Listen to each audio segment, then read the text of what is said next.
যেই ঘরে মা সর্দার, ওই ঘরের মেয়ে যদি আপনি বউ হিসেবে আনেন, আপনার ঘরে আর শান্তি থাকবে না। ঠিক কিনা? কথা জোরে বলেন। আর যেই ঘরে বাপ সর্দার, ওই ঘরের মেয়ে যদি আনেন, আপনি নিরাপদ থাকবেন। আজকে আপনি দেখবেন যে অসংখ্য পুরুষরা আছে যারা লজ্জায় বলতে পারতেছে না, কিন্তু বিবিকে না পারতেছে ঘর থেকে বের করে দিতে, না পারতেছে তালাক দিতে, না পারতেছে মেনে নিতে।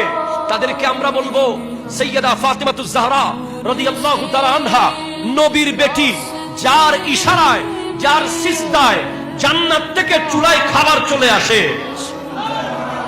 যিনি তাহাজ্জুদে সিজদায় গেলে ফজর হয়ে যায়, যিনি রান্না করতে করতে কোরআন খতম করে, উনি রাতকে রাত হযরতে মাওলা আলীর জন্য ঘরের দরজার চৌকটে দাঁড়িয়ে থাকতেন।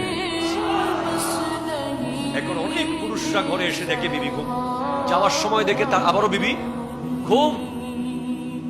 যখন পুরুষরা তার স্ত্রীর কন্ট্রোলে চলে যাবে, আমার মা বোনরা ওয়াজ শুনুক, তিনি নিজেই শরীফের হাদিস, আপনারা